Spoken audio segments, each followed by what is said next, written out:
ಗುರುರಾಜ್ ಗಂಟಿಹೊಳಿ. ಸನ್ಮಾನ್ಯ ಸಭಾಧ್ಯಕ್ಷರೇ, ಅಧಿವೇಶನದಲ್ಲಿ ಕೇಳಿದ 2 ಪ್ರಶ್ನೆಗಳಿಗೂ ಸ್ಥಳಕ್ಕೆ ಬಂದು ಬೈಂದೂರಿಗೆ ಬಂದು ಉತ್ತರ ಕೊಟ್ಟು ಅದಕ್ಕೊಂದು ವ್ಯವಸ್ಥೆ ಮಾಡಿಕೊಟ್ಟಿದ್ದಾರೆ. ಆ 2 ವಿಷಯಕ್ಕೋಸ್ಕರ ಸಚಿವರಿಗೆ ಅಭಿನಂದನೆಗಳನ್ನು ಹೇಳ್ತಾ ಇದ್ದೇನೆ. ಒಂದು ತುಂಬ ವರ್ಷದಿಂದ ಬಾಕಿ ಇದ್ದಂಥ KSRTC ಬಸ್ ಸ್ಟ್ಯಾಂಡನ್ನು ಓಪನ್ ಮಾಡಿ ಕೊಟ್ಟಿದ್ದಾರೆ.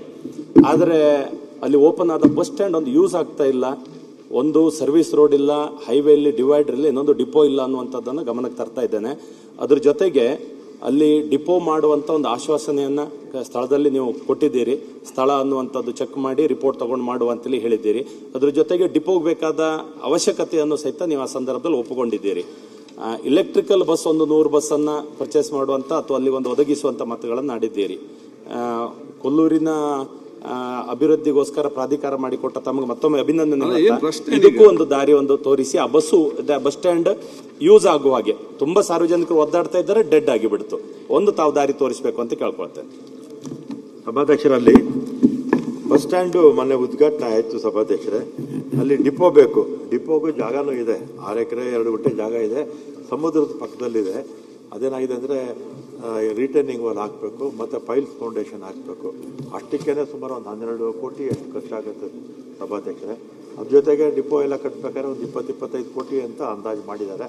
ಅದು ಇದು ಡಿಪೋ ಅವಶ್ಯಕತೆ ಇದೆ. ಮತ್ತು ಸಮುದ್ರದ ಮಟ್ಟದಲ್ಲಿರೋದ್ರಿಂದ ಇನ್ನು ಸ್ವಲ್ಪ ಅಟ್ಲೀಸ್ಟ್ ಬಸ್ ಸ್ಟ್ಯಾಂಡ್ ಲೆವೆಲ್ಗೆ ನಾವು ಹೈಟ್ ಮಾಡ್ಕೋಬೇಕು. ಇದು ಅವಶ್ಯಕತೆನೂ ಇದೆ. ಪ್ರಿಯಾರಿಟಿ ಮೇಲೆ ಇದನ್ನು ತಗೊಳ್ತೀವಿ ಸಭಾಧ್ಯಕ್ಷರೇ. ತುರ್ತು ಆ ಬಸ್ ಸ್ಟ್ಯಾಂಡ್ ಒಂದು ಉಪಯೋಗ ಆಗುವಾಗೆ, ಫುಲ್ ಡೆಡ್ ಇದೆ ಗುರುಗಳೇ, ಒಂಚೂರ ಉಪಯೋಗ ಆಗುವಾಗೆ ಏನು ಕ್ರಮ ಕೈಗೊಳ್ಳಬೇಕು ಅಲ್ಲಿ ಆಗುವಾಗೆ. ಇಲ್ಲದೆ ಇದ್ರೆ ಅದು ಏಕದಮ್ ಉದ್ಘಾಟನೆ ಮಾಡಿದ ತಕ್ಷಣ ಸ್ಟಾಪ್ ಆಗಿ ಬಿಟ್ಟಿದೆ. ಬಸ್ ಆಮೇಲೆ ಇದು ಎಲೆಕ್ಟ್ರಿಕ್ ಬಸ್ ಬಗ್ಗೆನೂ ಕೂಡ ಕೇಳಿದ್ರು.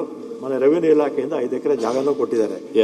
ಮಂಗಳೂರಲ್ಲಿ ಕೊಟ್ಟಿದ್ದಾರೆ. ಅದಕ್ಕೂ ಕೂಡ ಡಿಪೋ ಎಲ್ಲ ಕಟ್ಟಾದ್ಮೇಲೆ ಅದು ಬಸ್ ಬರೋಷ್ಟರಲ್ಲಿ ಅದು ರೆಡಿ ಆಗುತ್ತೆ. ಸಚಿವರೇ, ಆ ಎಲೆಕ್ಟ್ರಿಕ್ ಬಸ್ ಬಗ್ಗೆ ತಾವು ಹೇಳಿದ್ದೀರಿ. ನಮಗೆ ಸಚಿವರೇ, ಆ ಎಲೆಕ್ಟ್ರಿಕ್ ಬಸ್ ಬಗ್ಗೆ ಹೇಳಿದ್ದೀರಿ. ಎಲೆಕ್ಟ್ರಿಕ್ ಬಸ್ ಒಮ್ಮೆ ಅದನ್ನು ಚರ್ಚೆ ಮಾಡಿ ಅದು ನಮಗೇನಾದ್ರು ಉತ್ತಮ ಆಗೋದಾದ್ರೆ ಮಾತ್ರ ಅನುಷ್ಠಾನ ಮಾಡಬೇಕು.